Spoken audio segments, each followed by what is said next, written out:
I'm Eve. For those of you who don't know me, Eve Zimmerman, director of the Newhouse Center, and I'm very pleased to welcome everybody. This is our inaugural event for the new COVID era that we live in, and very grateful to Larry for agreeing to speak to us today.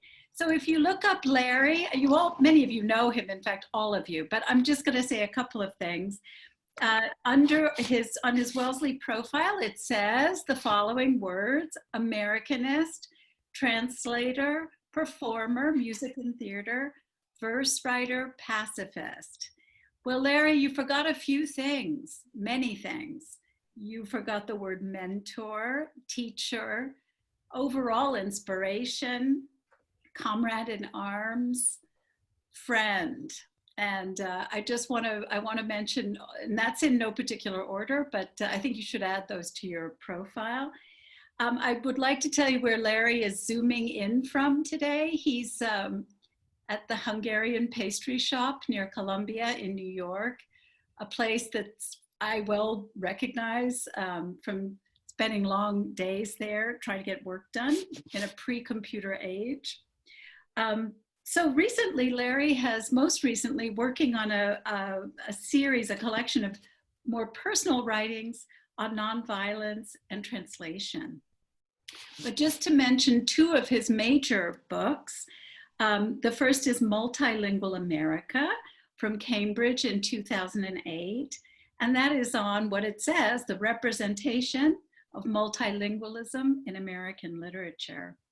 More recently, Larry published an anthology, War No More, and it's 3 centuries of anti-war and peace writing.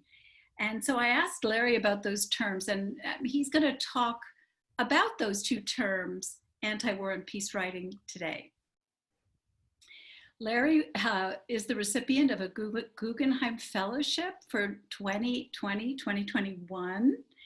And he will also be spending the year, his Guggenheim year, at the Newhouse Center, also Newhouse Fellow for 2021. Larry has been an active participant in our programs and our Cornell seminar from the very beginning. So I feel very glad to welcome him back to the center in a sort of remote way. So I asked Larry for one interesting fact that people don't know. Most recently, Larry did one of his famous performances. He did a translation of a 14th century musical autobiography. He translated the verse, and he was recruited by, I'm not sure I'm not sure who it was exactly, but he performed his translation in the stanzas in between musical passages. So without further ado, hi, Larry, thank you. Couple of things. Lauren Cody is our moderator for today. We just ask that you please keep your audios mute. I think we mute you when you come in. You can have the camera on or off, of course, as you choose. If at the end you have a question, which we would love, because Larry's only going to speak for around a half an hour, then please raise your blue hand, and Lauren and I will work together to unmute you and get your video showing if you so desire. So anyway, there we go. Welcome. Thank you. It's a real pleasure. My project for the year at the Newhouse, and probably for the next few years, is a book about being a pacifist critic. It's hard to represent a book in 30 minutes, obviously, so here's what I'm going to do. First, I'll read the book's current foreword to give you a general sense of what I'm doing.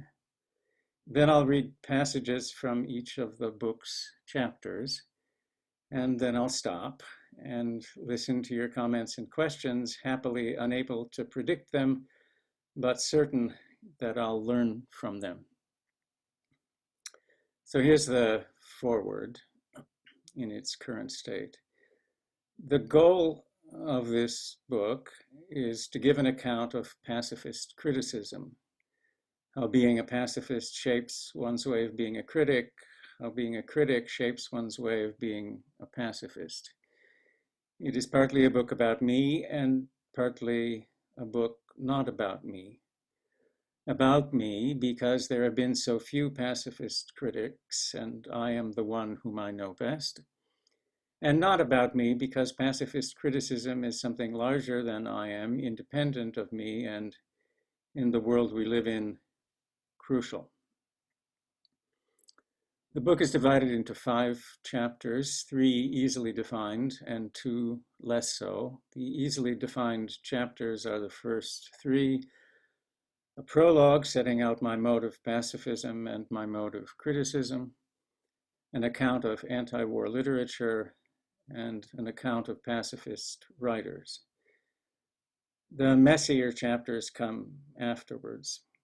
Chapter 4 is about what I call the seeds of war, borrowing that term and that notion from the 18th century Quaker diarist and essayist and activist John Woolman.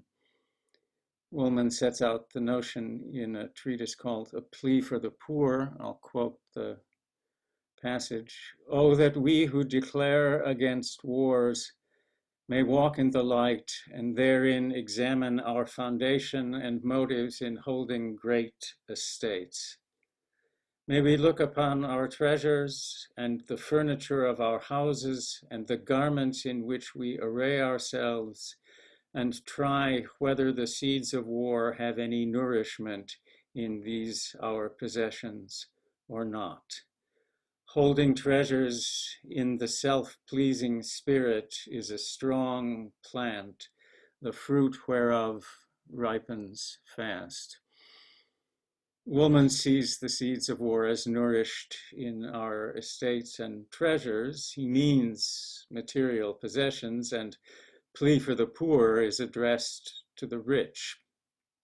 But his language has broad resonances, at least for me. Works of literature are also treasures and estates, and a pacifist critic will want to challenge works of literature exactly as Woolman wants us to challenge estates, to try whether the seeds of war have any nourishment in these our possessions or not. Considering that challenge leads to abundant and diverse observations, so this chapter has a miscellaneous character. Not every section of it will be of the same size as the other sections. The chapter includes observations about, among other things, the naturalizing of war, uniforms, irony, heroism, and war memorials. Woolman does not ask what nurtures the seeds of peace. Perhaps he thinks that if we could only clear away what nurtures the seeds of war, the seeds of peace would grow unimpeded.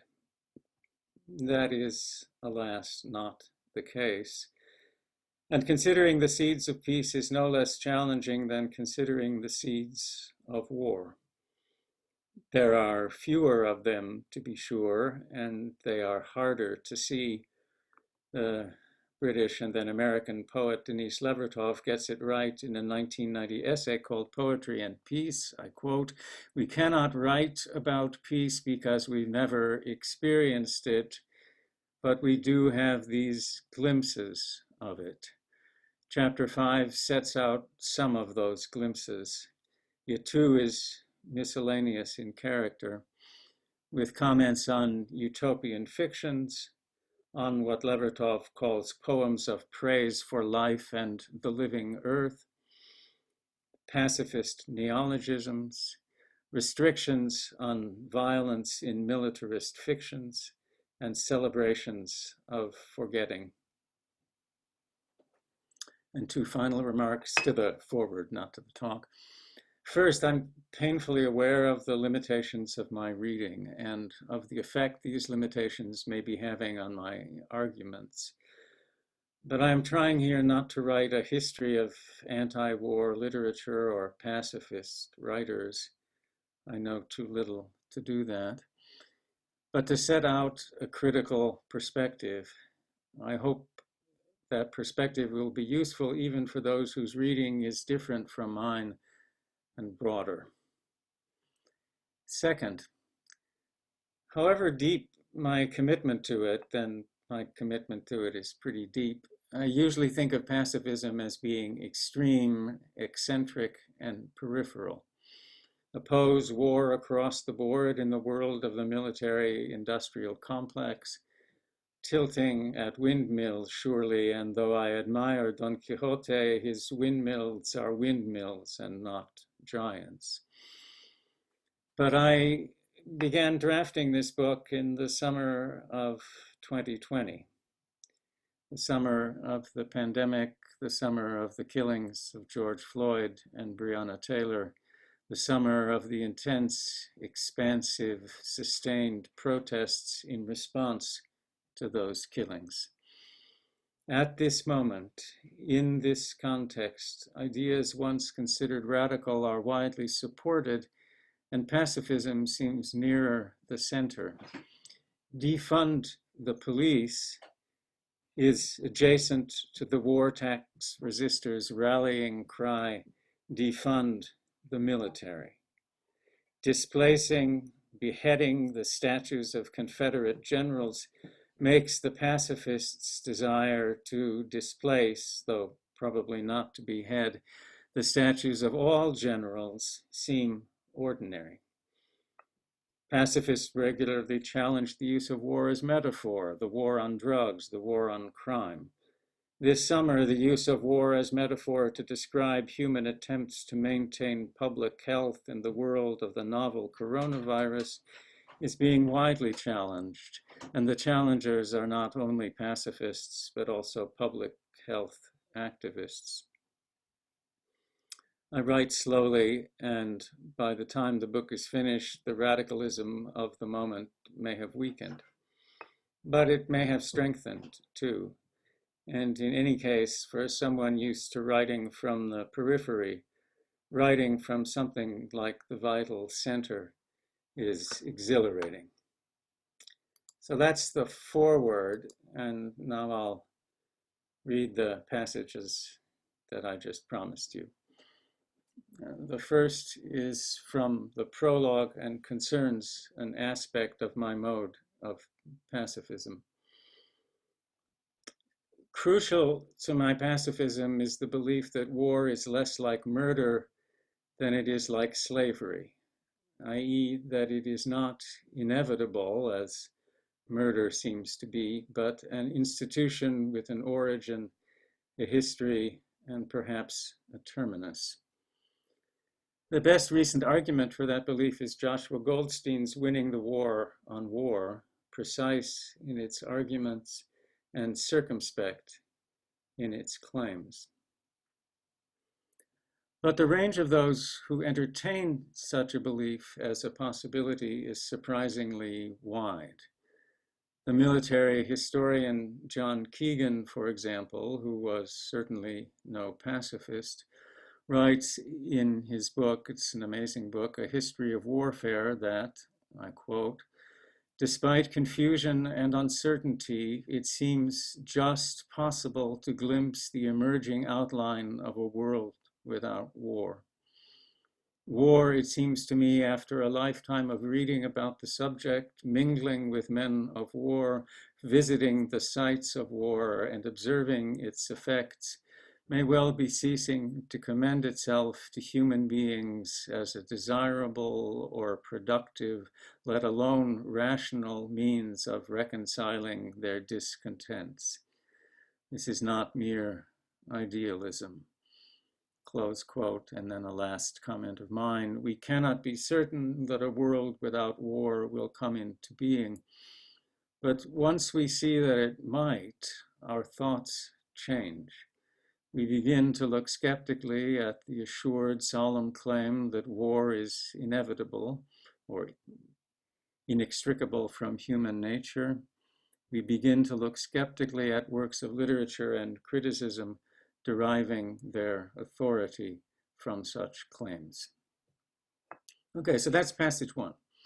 There's a comic bit right at the end. I don't want to be too solemn, and I want to let you know that there's a funny bit coming up, but not for a while. The second passage is from the chapter on anti-war literature, focused in particular on anti-war literature as literature representing anti-war action. And the passage goes as follows: what happens when the pacifist critic compares patterns in literature with facts in the world? In the world, opponents of war have had some victories. Nonviolent resistance to violence has sometimes prevailed. Negotiations to end or avert war have succeeded. Those victories are inspiring and complex. Writers have mostly not represented them, or represented them badly. What the New Yorker writer Larissa McFarquhar says in her book Strangers Drowning about the depiction of radical do-gooders, that's its topic, is true of the depiction of pacifists as well. I'll quote McFarquhar's brilliantly distilled remark. You could say that do-gooders are rare in life, so their rarity in realistic fiction is not surprising, though they are rarer in novels than in life. Real people are bad, but fictional people are worse. Here are some of the victories in the history of the modern West, the ones I keep imagining as subjects of novels and plays. And if any of you are writers of novels and plays, please feel warmly invited to take these as your subjects. The Christmas Truces of World War I, when soldiers on opposing sides suspended battle for a day, joined in singing carols and played games, and then went back to slaughtering each other when Christmas was over. During World War II, the sustained nonviolent resistance of the French Huguenot town of Le Chambon, undertaken in order to aid fugitive Jews to escape from France. The efforts of 3,000 townspeople saved 5,000 Jews. Also in that war, and still closer to the heart of Nazi power, the single action of the Gentile women of Berlin protesting on the Rosenstrasse against the detention and likely transfer to concentration camps of their Jewish husbands. They won, and all the men were released and never again threatened. Or the ending, non-paradisal but sustainable, of Northern Ireland's troubles with the signing of the Good Friday Accords. Imaginative artists have not done justice to these actions. Christian Carillon's Joyeux Noël is a pretty good film about the Truces. Pierre Sauvage's Weapons of the Spirit, a distinguished but small scale and too discipular account of the story of Le Chambon. Albert Camus lived in that town for a while during the campaign.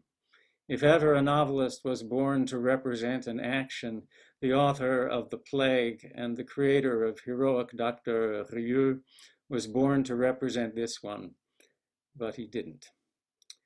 Margarete von Tratte's Rosenstrasse is a mediocre film, producing less of an effect than simply standing by the sandstone Rosenstrasse monument in Berlin. No work of imaginative literature deals with the negotiations that produced the Good Friday Accords. Put everything together and you get a small pile of mostly undistinguished work. Why? I'll leave that question unanswered, eager to see what answers you might have, and I have some of my own too, and proceed to the next passage, which is from the chapter on pacifist writers. In that chapter, I comment on what seems to me a tension between being a pacifist and being a writer of fiction or drama, though there is no similar tension, to the extent that I can be certain, between being a pacifist and being a poet or a preacher or a prophet. And here's the passage. Two reflections about that tension. The first is historical. In the West and in the Gandhian tradition, the great hero of nonviolent action is a speaker of truth to power. Not the only hero, that's not the only tradition. The midwives of Exodus, who nobly refused to help Pharaoh murder male Israelite children, tell Pharaoh a useful lie, that the Israelite women are like animals, that they bear their children so quickly that by the time the midwives arrive, the children are born and sheltered. The trickster tradition of resisting violence, one might say. I love that passage, by the way. But the speaker of truth to power is an especially important kind of hero in the nonviolent West. The person acting openly, speaking openly, the conscientious objector more than the draft dodger, Martin Luther King rather than Brer Rabbit or Tuli Kupferberg, who wrote 1,000 Ways to Escape the Draft. Nothing is hidden, no one is in disguise, every utterance is at least meant to be honest, no tricks are intentionally being played, and such witnessing bears on the choice of genre. Writing in the lyric genres makes it easier to be a speaker of truth to power, speaking directly from one's own experience and only from one's own experience. There's a second reflection, though. It's aesthetic rather than historical. So when Tolstoy said late in his life that he was writing his great novella Haji Murad on the sly from himself, this is when he'd become a pacifist and largely turned away from fiction and was writing memoir and treatise and condemning most fictions, including his own. When he said that he was writing that book on the sly from himself, he meant, I think, not only that being a pacifist of his sort was at odds with writing fiction generally, but also that it was at odds with writing so sympathetic a portrait of so violent a man. That's what Haji Murad is. Yet, universal sympathy, even against the author's own judgment, is certainly a characteristic of Tolstoy's great fictions, and has again and again been proclaimed the chief commandment for the novelist or dramatist. So Friedrich Hebbel's comment that in a good play, everyone is in the right, or T.S. Eliot's praise of Henry James for having a mind so fine that no idea could violate it, or best of all, Chekhov's comment that the writer's job is never to judge, but rather to plead the case for the man undergoing punishment. Writers judge, of course, are animated by ideas and show us that some characters are more luminously in the right than others. These celebrated remarks establish not absolutes but tendencies, but the tendencies are important. The tendencies of pacifists are opposed, though not diametrically. They often sit in judgment. They look at human beings, human actions, human institutions to see whether, in Woolman's words, they have within them the seeds of war. They are on the lookout for complicity. If a writer's job is often to forgive, the pacifist's job is often not to. So that's the third passage, and here comes the fourth. From the Seeds of War chapter, focused on the bad effects of regarding war as inevitable or natural. This is a short passage, by the way. To everything there is a season, says the book of Ecclesiastes, and a time to every purpose under the heaven, a time to be born and a time to die, a time to plant and a time to pluck up that which is planted, a time to weep and a time to laugh, a time to mourn and a time to dance, a time to rend and a time to sow, a time to keep silence and a time to speak, a time to love and a time to hate, a time of war and a time of peace. People of my generation, or people whose parents belong to my generation, may know this passage best through Pete Seeger's song, "To Everything Turn, Turn, Turn." I love the passage, but the effect of it is to naturalize war, to make it seem as inevitable and necessary as being born and dying, weeping and laughing, planting and reaping. But are war and peace, in fact, like planting and reaping? Is it in fact the case for us in our inward hearts at this moment in human history that there is a time to every purpose under heaven? We would not assent to a list that included a time for slavery and a time for freedom, a time for raping and a time for refraining from raping, a time for stealing and a time for restoring.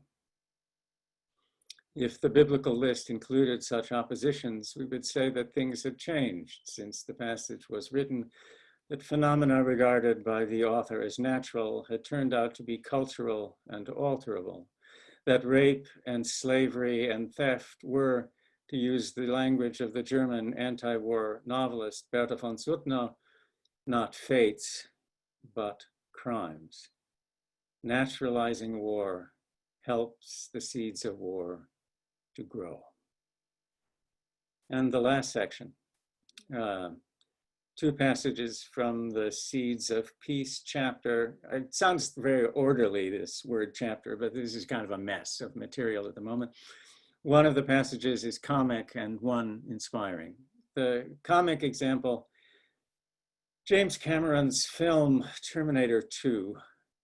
Arnold Schwarzenegger, the bad cyborg in the first Terminator film, is now a good cyborg.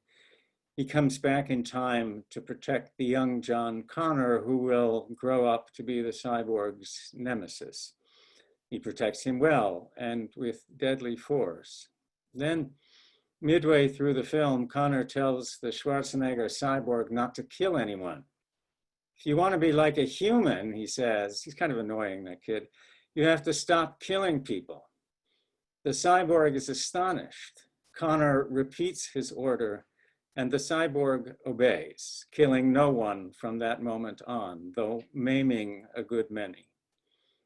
The film didn't need that moment. What on earth is it doing there, except perhaps being a seed of peace, a weed-like growth, to be sure, wild peace, in Yehuda Amichai's phrase, and weed it out in all the subsequent Terminator films, the ones I've seen at any rate, there are a lot of them, but blooming for its moment. And last, this excerpt from Mahmoud Darwish's 2000 poem, State of Siege, kind of poetic peace litany. Many images of peace in poems are refuges rather than alternatives. They exclude conflict rather than incorporating and transforming it. And the world the images evoke isn't attractive to live in. None of those critiques is true of Darwish's remarkable poem, and I take pleasure in quoting it and will end with it because after its ending there, I just don't want to mar the silence, mar the effect of it. Peace to those who share my vision of a butterfly's joyful iridescence in this interminable tunnel of night. Peace to the one who shares a glass with me in the pitch black of this night, a night so thick we're both in the dark. I raise a glass to my ghost. Peace for the traveler on the other side is to hear a traveler talking to himself. Peace is the sound of a dove in flight heard by two strangers standing together. Peace is the longing of two enemies to be left to themselves till they die of boredom. Peace is two lovers swimming in the moonlight. Peace is the apology of the strong to the weak, agreeing strength lies in vision. Peace is the disarming of arms before beauty. Iron turns to rust when left out in the dew. Peace means a full and honest confession of what was done to the ghost of the murdered. Peace means returning to dig up the garden, to plan all the crops we will plant. Peace is the anguish in the music of Andalusia weeping from the heart of a guitar. Peace is an elegy said over a young man whose heart's been torn open by neither bullet nor bomb, but the beauty spot of his beloved. Peace sings of life here, in the midst of life, wind running free through fields ripe with wheat. Thank you very much. That's the end of the talk.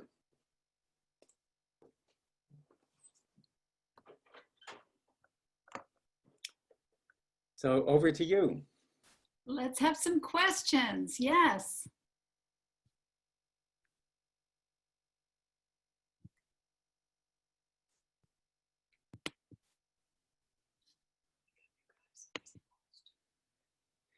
My wife just whispered to me, wake up, you guys, and ask a question. Larry, I'm supposed to say. Yeah, I know, but it seemed like the right thing to do. Larry, I do have a question, if you don't mind. No? I wonder, being someone who reads literature from, not from the West, I'm wondering if you could say more. I mean, one of the questions that I encounter and currently in my own work is I love the way you talked about memorials of forgetting. I mean, that seems very crucial in East Asian literature. But I wonder if you could just say more about genre, because when you mentioned that these cases of exceptionalism, when pacifists act, are not well represented in, when you say literature, I mean in fiction. I wonder if you could expand just for a moment, for the purposes of this literary audience, why you think that is.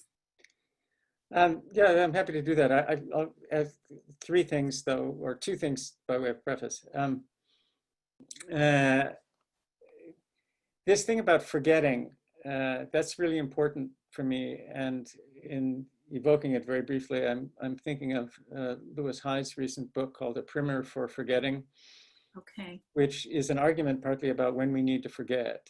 And Hyde argues partly that it can be healthy to forget, and that a perpetual memory, an ineradicable memory, is one of the reasons we return to scenes of violence, local or global. And it's not clear, I mean, the book is trying to think through what it means to forget in a nurturing or fruitful way. But it's something I'd like to have a take on. So that's the first thing. The second thing is that I know what you work on because I've read a lot of your work. I'm issuing a general invitation to anybody who wants to, who reads literatures other than the ones I read, which are, basically American and European, with some,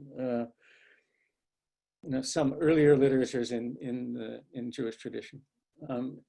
To tell me about stuff you know about that I don't, because I'm really aware of all the stuff that I don't know about. So if there's stuff you know about that you think I ought to read, I'd be more than grateful. So that's prefatory. The thing about genre is simply that I noticed when I was thinking about pacifist writers, and there are a lot of pacifist writers. If you do a Wikipedia search on pacifist writers, you'll find out there are a lot of writers you didn't know were pacifists, and they turn out to be pacifists. And then you think, wait a minute, what? They're novelists or they're dramatists, and I can't tell them. I read their novels, and they don't look like pacifists to me. And then you get to know them better, and you find out often, or in some cases, that it's when they want to write about pacifism, about their own pacifism, they turn to what I call lyric or first-person genres. right. Right. So Virginia Woolf is a seriously great novelist, right? And she's a seriously stubborn and tenacious pacifist who doesn't give up her pacifism as many did with the approach of World War II. But although there are hints of that in the fictions, when she really wants to take on the subject, she writes a treatise. She writes Three Guineas, right? She turns to discourse, right? And when Tolstoy became a pacifist, a sort of fundamentalist pacifist, he also, I mean, he did write Haji Murad for him, and he wrote Resurrection, which I like more than most people, but mostly he turned against the writing of fiction. And because I think he thought it was somehow at odds with his own commitments, his own deepest views to be, well, partly because he thought it was entertainment, but partly because it was so important for him to articulate his own perspective. And what's he doing writing a novel where he's articulating everybody else's perspective? And the American short story writer Grace Paley had a similar experience. And Nicholson Baker, who's a serious pacifist and a seriously wonderful novelist, has written, this extraordinary book as a pacifist called Human Smoke, which is about the lead up to World War II. But if you turn to his fictions, what you find is, like The Mezzanine, a novel about getting from one floor of a department store to the floor above it. Or, he said, I was done with my pacifist work, so I thought I'd write a good phone sex novel. I mean, he said that. So genre, it's not that there are no pacifist novels. I'm not claiming that, it's just not the case. But there is something about genre that seems to impress itself on the sensibilities of pacifist writers. Thank you. Oh, Veronica. Hi, Veronica. Wait, I'm asking her. Are you there? Can you hear me? Yeah. Okay, great. Well, thank you. This was wonderful. And as you were speaking, I kept thinking, oh no, there must be more do-gooders in literature, and I couldn't come up with a lot. Right. And but I have an observation and a question, I guess. And the observation is that I think part of the reason why in literature, the naturalization of war is seems so cemented, right? Also, I think has to do with the way in which literature has bought into psychological models that are based on aggression and peacefulness, especially Freud, right? The drive theory. So I think, especially from modernity on, modernism and modernity on, you have this model, and it's really hard to write against that model. So that was one observation. And the question is, I kept thinking about the communist literary tradition, and I'm wondering if you see a difference in the way this naturalization of aggression is dealt with in communist literature. So I can answer the second question very easily. I know very little communist literature, and if you want to tell me stuff to read, I'll think about how it thinks about war. I mean, so that's, and having said that, I have to abide by what my children made me abide by when they were growing up, which is not to pontificate about things I don't know anything about. So I'm not going to do that. But really, I would take your suggestions very gratefully. The response I wanted to make to your observation is, there was something really exhilarating for me about it, which was, it was sort of a broad brush critique of literature in general, right? Literature has bought into this psychological model, a certain kind of model of the psyche. And one of the, I'm mostly a timid person and circumspect in the kinds of claims I like to make. And, but I know that the most celebrated or notorious pacifist critic, namely Tolstoy, is just trashing the whole field, right? With a kind of demonic, wonderful energy, down with Beethoven, down with Shakespeare, down with me, he says, And I think at some point in this project, I'm not sure where, I have to let that inner generalizer come out. That person who's willing to say, literature does this, and it's bought into this particular pattern, and that's something to be talked about. Even if I continue to admire the works that I'm talking about, I still think I need your wonderfully exhilarating broad brush characterizations as a kind of energy. So thank you for that as well.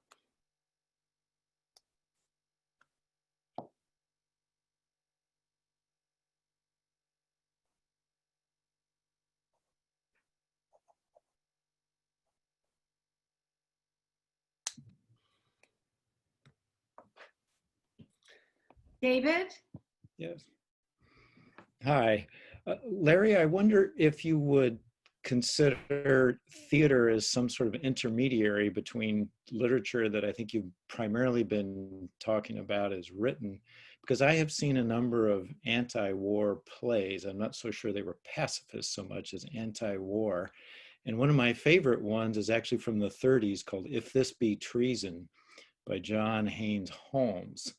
And something about the performative aspect gives it a life that on the page, I think maybe gets to something that I think Veronica spoke about is fighting against that mode is it can be kind of dry and dull to specify what a pacifist world looks like, but the performers on stage give it a life and an energy and a movement and even a motivation for the audience. At least that's my sense of it, but I'm curious what your thoughts might be on where theater fits in this spectrum. So, that's a very good question. And mostly what I want to say is that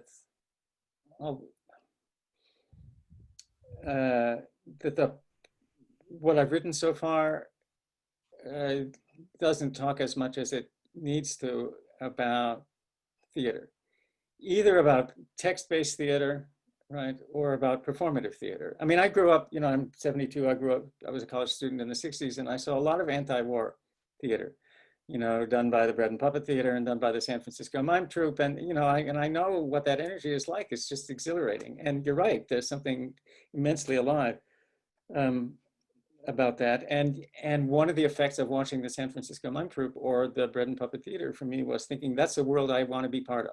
Maybe not the world of the play, but the world of the theater company, right? That felt like something really alive to me. John Haynes Holmes is somebody I know a little bit about the non-theatrical work about, and he turns up in some weird context, like he's one of the Americans who denounced Gandhi when they first start learning about his work because it's too coercive. But the most promising thing about the drama in not in what I've written, but in my conversation with Kate Hollander, whom I'm looking at on my screen right now, she's waving her hand, is thinking hard about Brecht's Mother Courage, right? Which Brecht defines as one of the great anti-war plays. And I'm going to borrow, if I may, there's a point I'd like to make, and I'm going to make it in relation to a conversation I had with Kate and in relation to a passage I came across the other day in Joanna Burke's book. She's a military historian, and this book is called Deep Violence. It's an amazing passage. And I need to read it in order to tell you how brilliant I think Kate's insights about Mother Courage are. Okay, so no, they're really great. So this is from Anthony Swafford's book, Jarhead, A Marine's Chronicle of the Gulf War and Other Battles. And it's an indication of how hard it is for works of literature to be certifiably anti-war because we can't control their effects. And Swafford describes how Marines would watch scenes from the anti-war movie Apocalypse Now in order to hype themselves up for combat. In his words, all Vietnam War films are pro-war, no matter what the supposed message, what Kubrick or Coppola or Stone intended. Mr. and Mrs. Johnson in Omaha or San Francisco or Manhattan will watch the films and weep and decide once and for all that war is inhumane and terrible.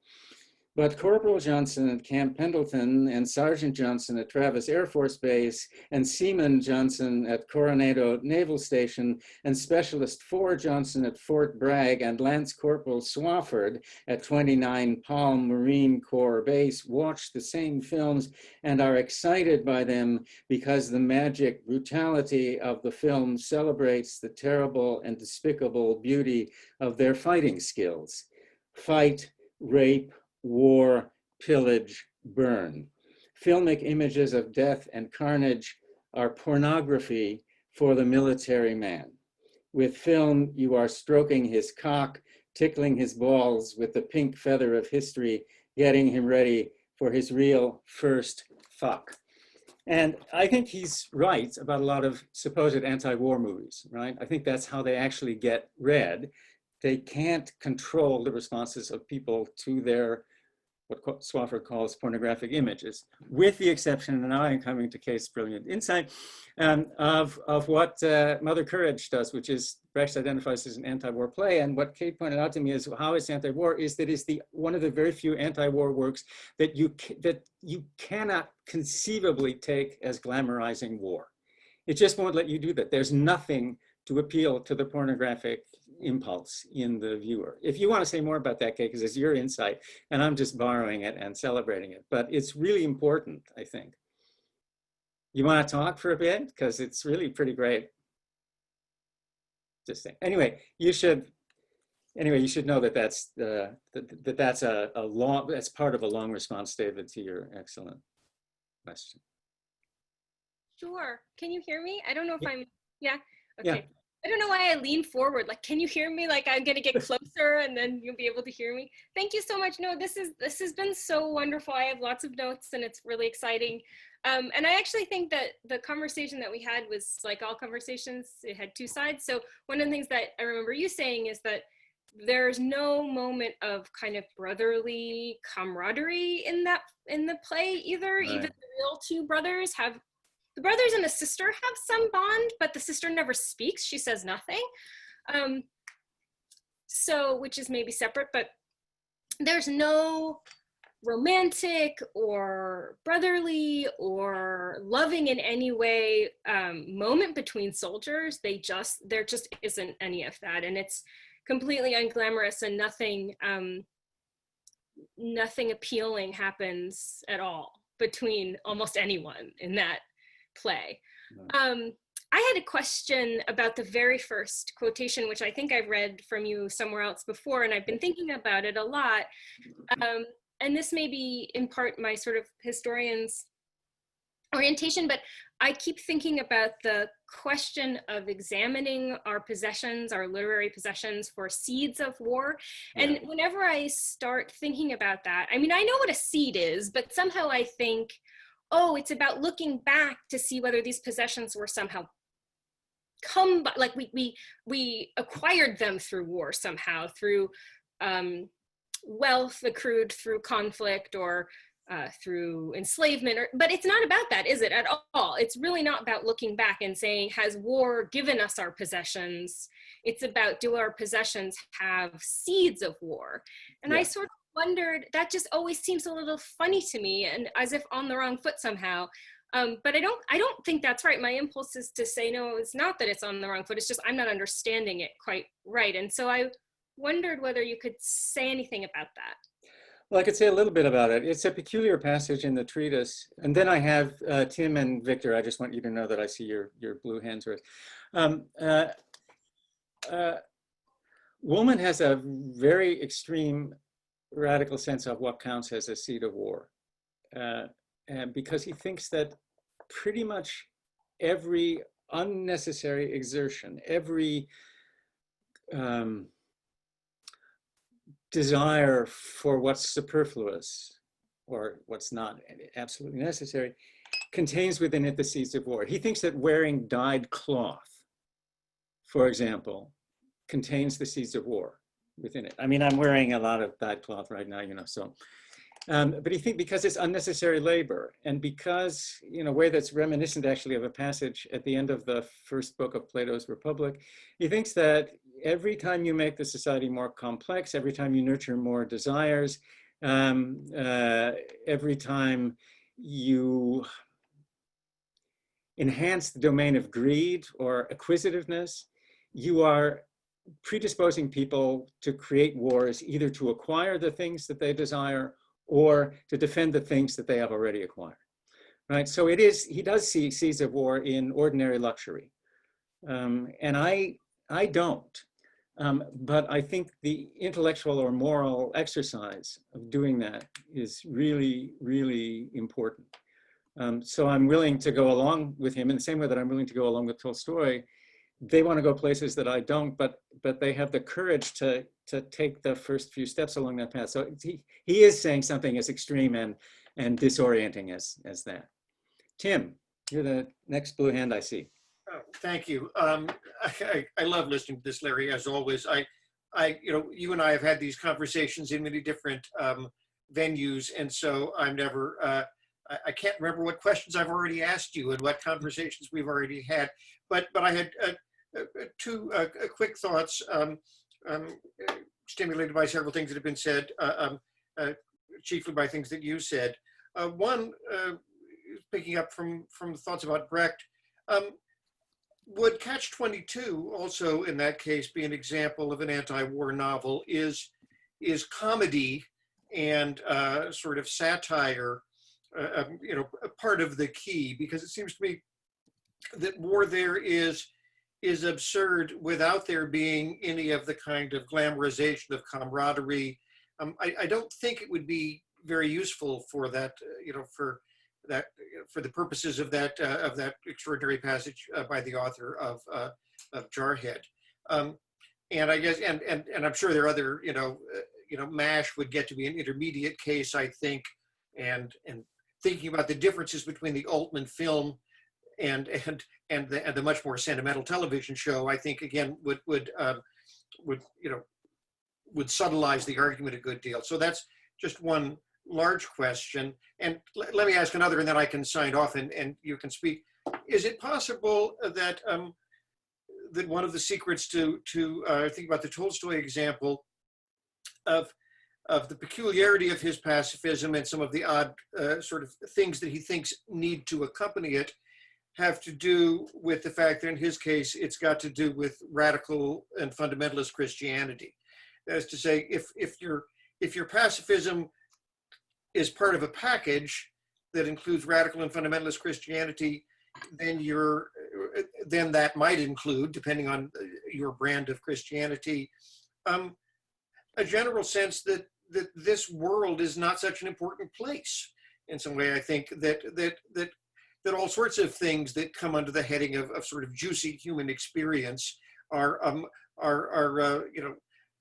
devalued. And in Tolstoy's place too, he became a sort of a rebel against his own complexities of feeling. He felt that anytime you said sort of, on the other hand, or but it's complicated, you were in a sense evading, the clarity of Christian duty.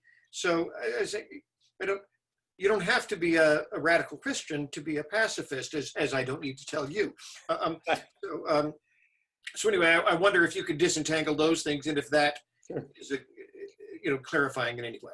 Sure. So I'll take Tolstoy first and comedy second. Tolstoy, you're absolutely right. Tolstoy's got a lot of orthodoxies or dogmas, that he's nurturing simultaneously, and I don't have most of them, and that makes me different from him. And one of the jobs that I have to do in the prologue is to figure out that. I mean, every pacifist critic is also something other than a pacifist critic, right? So I'd have to figure out what has to be disentangled in my own mind. But you're absolutely right to say that in Tolstoy, those things are inextricable. I don't think that means that for Tolstoy, human life is in this world is unimportant, because he writes the kingdom of God is within you, which means implicitly it's not out there, it's within you. So I think he's a reform or recalibrate this world from the bottom up kind of radical Christian pacifist, rather than this transient realm doesn't matter so much. Comedy. So yes, absolutely. And I have to tell you, this is something I'm aware of not doing justice to. And I became aware of it most recently. Last spring, I was teaching a course on anti-war literature, and I asked my students to read an essay of mine called On Anti-War Literature. And this was back when we were still meeting face to face. And in the discussion, one student said to me, "Gosh, all the literature you actually talk about is kind of earnest, isn't it? I mean, isn't there anything funny that you could find to talk about?" And that was a very gracious and at the same time a very challenging question. I thought it was terrific. And I think since you made so I'm aware of it as something that I don't talk about enough. I talk about it a little. There are pieces in the anthology I made that are comic, although surprisingly few, which is maybe a weakness of the American literary imagination, or more likely a weakness, a limitation in my own perspective. So I have to come back to it. I do think, having heard you say it right after what Kate had said, that maybe a thing I could investigate or think about is the way in which comic literature, the soldiers that Anthony Swofford talks about who are juicing themselves to go into war by watching Apocalypse Now are not going to get juiced by watching episodes of MASH, right? And that comic deflation, with in all the senses of deflation, is probably that's maybe one of the functions of comic literature in relation to war. So I need to go back to that. That's a long-winded way of saying, yeah, you're right, I need to talk about that more. Victor. Hi. Hello. Thank you, Larry, and I'm honored and grateful to be able to be here. And I have one note and a question. I too have often had a hard time singing the one word war in the precious words from Ecclesiastes, though I think Pete Seeger adds helpful commentary in saying a time for love, a time for hate, a time for war, a time for peace. I hope it's not too late. Yes. My question is around use of the word critic and why and how you use the word critic rather than speak simply of the pacifist. And is it in regard only to the state and its appurtenances, or is it also the necessary inward turning of pacifism as self-criticism, and how, in using that word, how to convey and underscore the way of affirmation of pacifism? Thank you. That's a wonderful question. I agree with you about Pete Seeger's commentary. That's actually the one line of commentary in the song, right? It's his kind of editorial interpolation, and it's quite wonderful. I think he feels uneasy about just having sung A Time for War, right? So he has to double his emphasis on A Time for Peace. So critic is a technical term in my branch of the academy. It means somebody who teaches in a humanities department, right? A literary critic, an art critic, a music critic, right? Somebody who makes distinctions about works of music and literature and art. And I don't think I've made that clear enough. And I especially haven't made clear enough the maybe crucial fact for me, that the crucial personal fact in this enterprise. I'll tell you by way of a story. A late colleague and friend of mine, Phil Finkelpearl, was talking with me about my critical perspective, my literary perspectives, you might say. And he asked me, did I like X? What did I think about, I don't know, The Merchant of Venice? I don't remember what it was, but I was expressing a lot of unguarded, uncensorious, unpolitically correct enthusiasm for morally or politically challenging works. And Phil looked at me and he said, "Oh, I get it. This is very comforting." He said, "You're an aesthetic louse just like the rest of us." And I think that's a Dostoevsky term, but he was right. And what it means here in this project is that I have extremely intense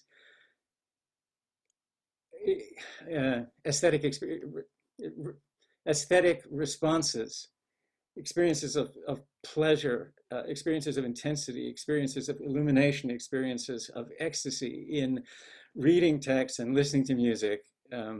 Not as much in looking at works of visual art, but that's just because that's an intellectual temperament matter. So I don't want to write a book about being a pacifist critic in which I throw all that out the way Tolstoy did when he wrote What is Art? And he says, Beethoven, late Beethoven, toss it out. Shakespeare, right? less useful than Uncle Tom's Cabin. You know, I know what he means, and I admire the sort of radical courage of saying preposterous things like that. But I don't want to be false to the intensities of experience that I have and that lots of people have to works, independent of whether they conform to what Tolstoy called religious values. Those responses have to be granted their own autonomy. And the practice of literature has to be granted its own autonomy. Otherwise, it's not interesting. You can be a kind of, it goes back to Veronica's question about communist literature. You can be a very unconflicted, dogmatic critic. You can just say, if this work conforms to my views, it's good, and if it doesn't, it's not, right? But I deeply, deeply, deeply don't want to do that, because it's not true. I mean, it's not true to me, it's not true to the experiences of readers, it's not true to politics, it's not true to literature. I'll say that an example of this for me, that it happens every time I've been at your shul, is when you all chant Az Yashir, the great song of acclamation, of triumph. And you know, when the children of Israel cross the Sea of Reeds, and there they are on the other side, and the Egyptians are drowning, and hallelujah, they say, you know, we escaped. And I totally get the exhilaration of that, and it's wonderful. It's just absolutely wonderful. And I recognize why my synagogue cut that passage from its liturgy. But I don't want to pretend that it's not great. And I also don't want to pretend that it's not an exaltation in the drowning of human beings, right? So I don't want to give up either one. So critic, this is the end of a long explanation, a long answer to a really good and impressively concise question. Critic for me means the person who's deeply committed to literature and to literary experience, and I need to have it there as a counterweight. Because if you get rid of the pacifist, then I'm just, I don't want to get rid of either. Anyway, that's my overlong answer to your great question. Thank you. Sure, thank you for the question too. Anybody else got a question? This is one of those moments where I feel like saying, but I always say this in class anyway, you know, no matter how peripheral you think this question is, I'd love to hear it. No matter how cantankerous you think this question might be, I'd love to hear that too. I gain a lot from opposition, and I gain a lot from questions that people think are actually remote from the topic. I'm full of gratitude to everybody I've ever talked with about this. So Tim, some of your language, by the way, is in the talk as I gave it, just so you know. You helped me revise a passage that had gotten too categorical even for me. Anyway, so if you have a question that's, you know, that kind of question that's on the tip of your tongue or in a remote area of the cerebellum, Vernon has his hand up. Pardon? Thank you, Vernon. Yeah. Hi, I'm unmuted. No, yeah, you're on. Yeah. Yeah. Okay. And Monica, you too next after that. Okay. Well, just well, for one thing, I would just a qualification here. I'd somewhat dispute Swofford's characterization of Apocalypse Now, because it seems to me that movie is precisely, you know, like comes out. It's one of those 70s incoherent films which comes out of a conflict between, you know, scriptwriter John Milius, who's really pro-war, and Michael Herr, who is anti-war. But that leads me to a question about another war film, Dr. Strangelove, where it seems to me that a sort of an interesting thing about what happens in Dr. Strangelove, and maybe it's a sort of, you know, a good example of at least one kind of possible way of approaching this problem of making a film that about war, is that, you know, like you are drawn kind of inevitably to root for the men on the plane, and, you know, to admire their courage and their commitment. And, you know, you're saying, yeah, you know, like when they're attacked by a missile, you're on the edge of your seat. And yet what you're rooting for when you're rooting for our heroic boys to succeed is nuclear annihilation. And I feel like there's continually a way in which you can't help but, you know, like root for them, and then you're continually brought back to recognize, oh, I'm rooting for the most horrible thing that could happen. And I'm wondering if that's a that's a way that you think is an interesting or a possible way to sort of manage the tension that Swofford is kind of talking about. I think that's fantastic. Yeah, I do. I mean, it is really moving how much you do root for them, because for one thing, they're not hypocrites, and they're not pretentious, and they're not demonic. They're not any of the things that a lot of the other characters in that film are. They're doing their job. They don't know what their job is going to produce, but they're doing their job. So yeah, I think that's a terrific way of thinking about that film in relation to that Swofford quote. Thank you very much. I'll have to go watch that movie. Rewatch it. Monica, wherever you are, I don't know on which screen you're on. Here I am. Hi, I'll turn on my video too. Thanks for the invite, Larry. So, you know, I actually find Woolman fairly compelling. And I have to take this out because hear what's going on. There we go. I actually find Woolman's view pretty compelling. I mean, it's really exacting, and it's impossible to live up to Woolman's standards. But I think if you look at the world today and you look at what motivates people to buy into, you know, fascist points of view, people are afraid they're going to lose what they have. And that's what they're being told, right? If someone else has healthcare, you're going to lose your healthcare, right? If someone else has, you know, robust civil rights, you know, you're going to lose your job or whatever. And so I kind of think Woolman was onto something. Yeah. So I love Woolman, you know, and lots of people have loved Woolman. Charles Lamb loved him. You know, there's a lot of people. He's an extraordinary writer and kind of visionary, almost hallucinatory diarist. But I don't want to pretend for a moment that there's not something. Well, there's something challenging, to put it neutrally, or infuriating and oppressive about Woolman. Like he's writing this, and I think that's a deep insight. The passage that I quoted, I think, contains deep insights. But Woolman is also the guy who's going to come into the tavern where you're drinking and singing with your friends, and he's going to tell you that you shouldn't be doing that. And the reason I know that he's going to be that kind of guy is that he records being that kind of guy. You know, that there was too much jollity and too much drunkenness, too much drinking, too much singing, too much rowdiness. And I think what he's talking about is what it feels like to go to a bar and sing a song with your friends because you've just had a couple of beers. And there is no way for me not to think that that's the worst kind of oppressive, overbearing, self-righteous prig, right? So I think he was that too. But I think I need to be honest in imagining what he was like, and at the same time draw the insights, borrow the use, get the use of the insights that he offers in that passage and in other passages. I mean, he was really extraordinary. He knew what it felt like to write, and this is where he became a radical. Really, he was asked to write a contract for a transfer of a slave.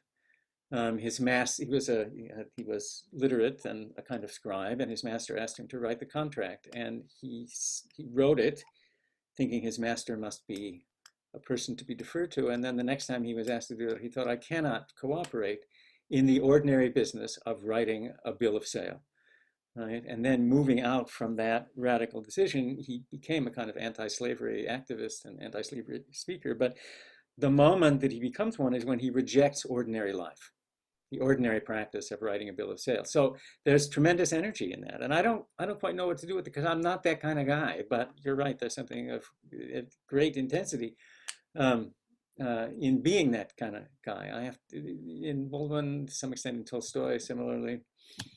I'm going to tell you one story. I know it's running. Yeah, go ahead. Somebody raised their hand. Somebody with a mask on raised their hand. It was me. It's Megan. Right. But if you want to tell a story, why does it say you're Jenna Sjogren? Yeah. Because I'm stealing her link to be on here. Okay, welcome. Let me. Sorry, I'm late. I was working, but I would love to hear the story you were going to tell. But also, I wanted to return to, I think it was Tim's question about humor and about MASH and Catch-22, Yeah. because I was very struck by the idea that absurdity, by definition of what absurdity is, escapes from the binary of pro-war, anti-war. And in the spring, I had studied with you Roland Barthes, who's big on, you know, a kind of third thing that escapes from a binary system, right? He's making the post-structuralist move, and he says there could be a third thing that is neither one nor the other, but something else entirely. And it seems as though humor is that. It's not pro-war or anti-war. But looking at, you know, what are the goals and objectives of the anti-war movement, which let's say is to eradicate war. How does anti-war, as separate from humorous, absurd approaches to war, how do those two play different roles in achieving the objective? Are they both important? Are they both necessary? Is one more effective than the other? Well, so that's a very good question, and I'm going to give you a moderately evasive, but perhaps moderately useful answer. So in the section on anti-war literature, there is a kind of polemical redefinition of that term. Since most of the time when people talk about anti-war literature, they're talking about literature that in their judgment opposes war, right? It's against it. It's defined by its oppositionality. I want there to be two other categories. And the first category I alluded to, which is literature that represents anti-war action, even if it's not taking a position. The greatest portrait of a pacifist in Western literature, by the way, is Roger Martin Dugard's Summer 1914. And I don't have the impression that Martin Dugard was a pacifist, but he got interested in his character and made him a pacifist, and it's extraordinary. So anyway, so that's one of the definitions.